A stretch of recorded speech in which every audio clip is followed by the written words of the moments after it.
9. La connaissance et les sens. 9. Grand 1. Il n'y a pas de couleur, entre autres. Ce cours va tenter de vous montrer que la connaissance passe par nos différents sens et que nos sens ne sont pas ce que l'on imagine de manière courante, mais qu'ils sont simplement des récepteurs, des transpondeurs. Les sens ne sont donc pas des miroirs ou des caméras pour capter le monde, non. C'est vrai pour la vision, mais aussi c'est vrai pour tous les autres sens, dit-on. Il est évident que ces sens ne sont pas de simples enregistreurs. Enregistreurs de son pour le système auditif, de chaleur pour la peau, ou d'odeur pour le système olfactif, entre autres. À l'extérieur de nous, il n'y a pas de couleur, ni de son, ni de chaleur. Notre logiciel cérébral attribue aux couleurs, au son ou à la chaleur des propriétés électriques. Il n'y a donc pas de couleur, ni de son, ni de chaleur à l'extérieur du monde. Il n'y a pas de son, pas de musique à l'extérieur. Il y a simplement à l'extérieur de nous des variations périodiques de la pression de l'air. Il n'y a pas de chaleur ni de froid à l'extérieur de nous. Il y a simplement des molécules qui bougent avec plus ou moins de l'énergie cinétique. De même, à l'extérieur de nous, il n'y a pas de bonnes ou de mauvaises odeurs. Il n'y a que des molécules chimiques qui circulent. Grand 2, nous ne percevons le réel que partiellement.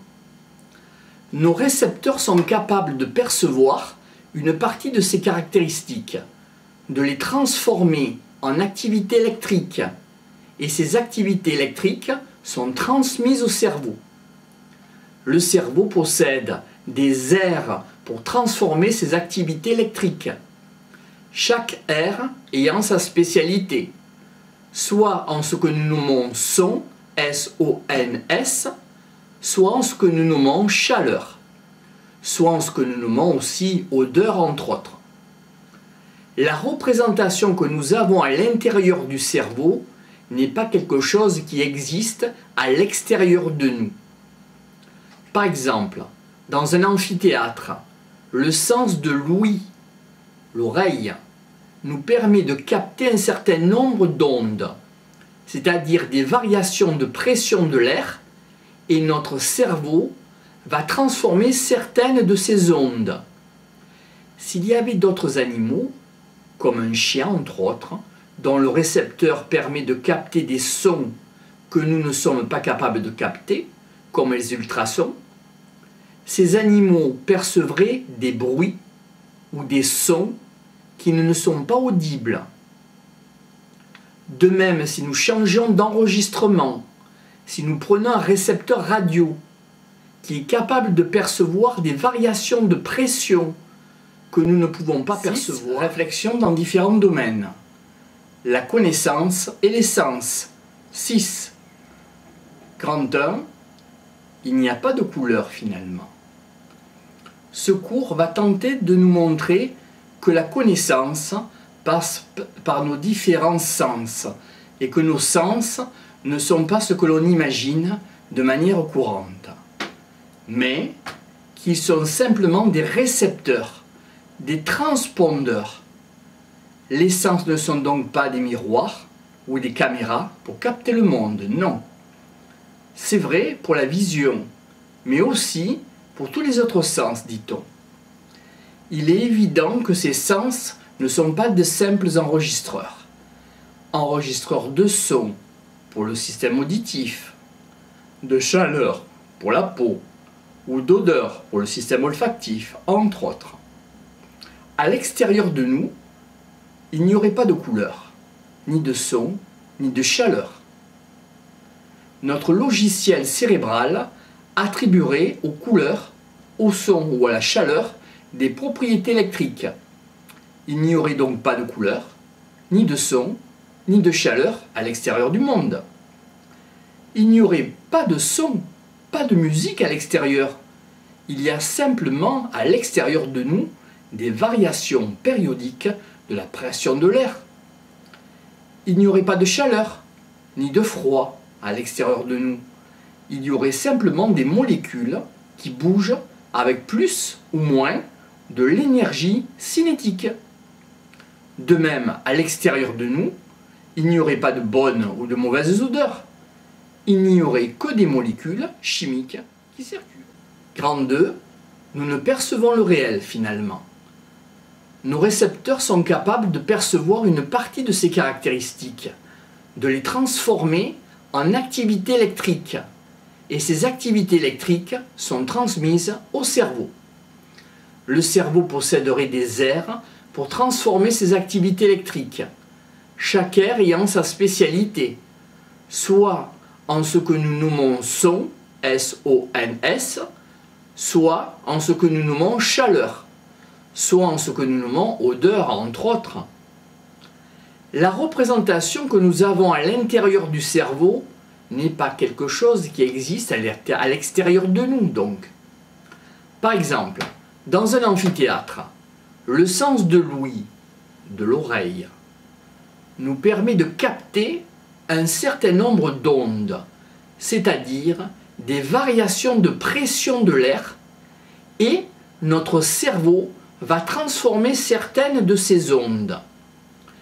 S'il y avait d'autres animaux, comme un chien entre autres, dont le récepteur permet de capter des sons que nous ne sommes pas capables de capter, comme les ultrasons, ces animaux, entre autres, percevraient des bruits ou d'autres qui ne nous sont pas audibles.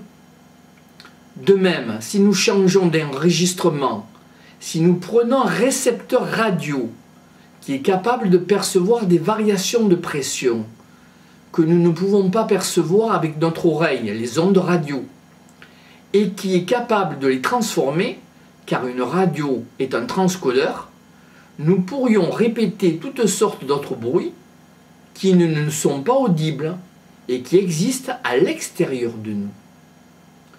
Nous sommes des êtres complètement fermés sur nous-mêmes finalement, complètement fermés au monde entre autres, on pourrait dire.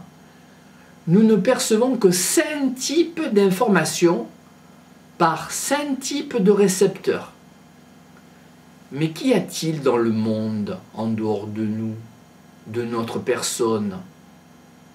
Qu'y a-t-il en dehors de nous, dans le monde, dans l'univers, dans les autres univers?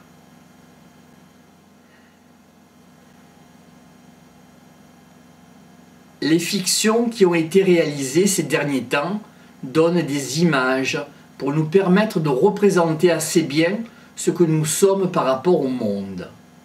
Nous sommes fermés sur nous-mêmes, entre autres, et nous ne percevons que quelques petits éléments.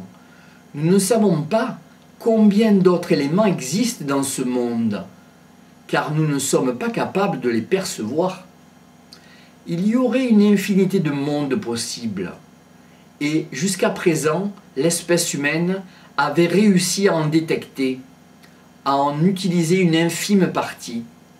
Et même si l'espèce humaine se perpétue pendant des millions ou des milliards d'années, elle n'arrivera jamais à connaître totalement ce monde, cet univers, ces différents univers.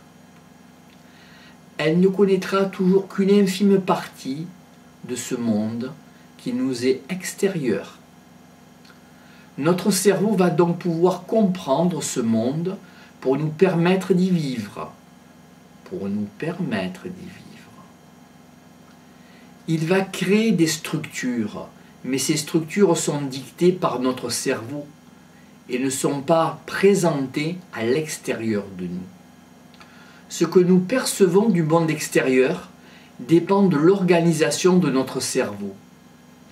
Notre perception va sélectionner les informations et va organiser la structure du monde en fonction de la structure du cerveau et des habitudes que nous avons eues comme espèce ou comme individu. de l'utilisation de ce cerveau. Donc la structure du monde est organisée en fonction de notre propre organisation neurologique et historique. La nature a beaucoup plus que 5 caractéristiques. Les 5 caractéristiques qui nous donnent nos récepteurs transcodeurs, entre autres les 5 sens, la vue, l'ouïe, l'odorat, l'olfactif, et le gustatif, le goût, et aussi le kinesthésique, le toucher. Mais il y aurait plus que ça. Par exemple, nous ne pouvons dire aujourd'hui qu'il y a d'autres sens possibles que nous n'avons pas pu repérer chez certains animaux migrateurs, entre autres les tortues, les oiseaux, entre autres. Il s'agit du magnétisme, qui permet à ces animaux, entre autres, de se repérer par rapport au globe terrestre et donc de circuler sur une très grande distance sans se perdre. Ce sens-là, nous ne l'avons pas totalement. De même, nous avons besoin d'appareils pour mesurer la radioactivité des éléments. Il y a donc bien des caractéristiques de ce monde qui débordent largement nos 5 sens et nos 5 capacités de percevoir les éléments, entre autres.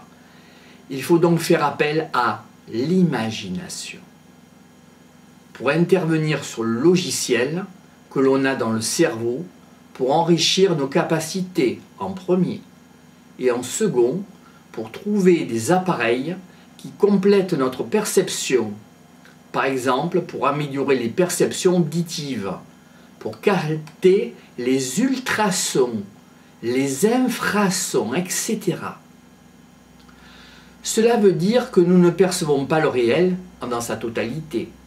Nous ne percevons pas le monde extérieur globalement, non. Nous percevons quelque chose qui prend forme dans notre cerveau. Les personnes qui développent des anomalies, des fonctions intellectuelles, confondent leur propre construction mentale avec le réel. Une personne qui forme ses concepts, ses règles de vie ou son action sur des prémices fausses. Une personne qui pense que ce qu'elle voit, que ce qu'elle entend, que ce qu'elle goûte ou ce qu'elle sent, c'est le réel et non pas ce qui se passe dans sa tête.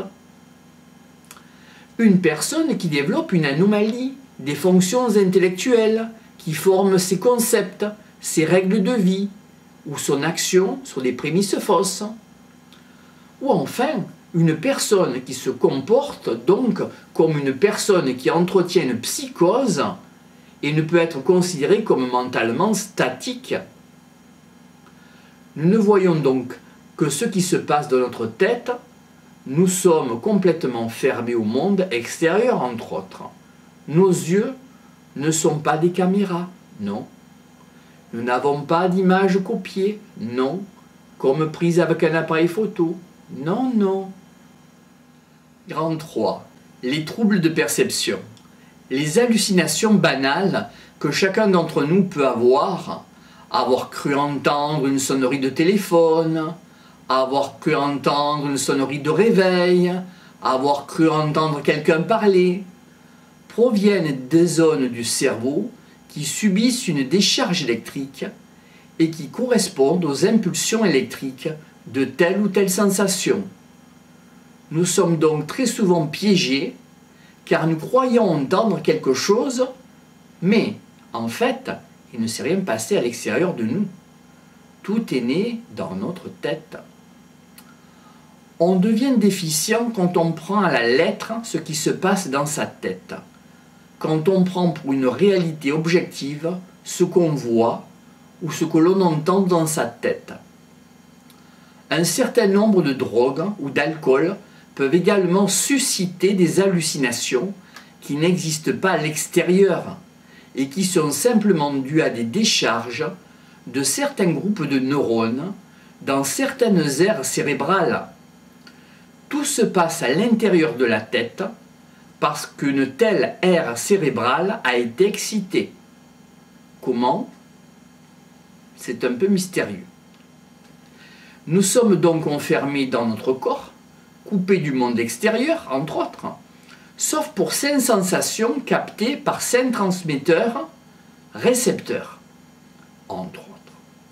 Nous sommes coupés du monde réel, finalement, et nous ne pouvons penser correctement qu'à l'intérieur du cadre d'exercice de notre pensée. Il faut toujours se rappeler à cette condition-là, nous pensons avec notre cerveau. Notre cerveau a des conditions matérielles d'exercice. Il ne peut agir que d'une certaine manière. Nous ne pouvons donc savoir que ce que notre cerveau nous permet de savoir. Une personne souffrant d'une maladie mentale, comme une psychose, ne peut être considérée comme mentalement saine si elle estime que ce qu'elle voit est le réel. Quelqu'un qui le dit « je sais que c'est la vérité parce que je l'ai vu » mérite d'être interné. Attention, ne pas se fier aux apparences. Ce qui peut se dire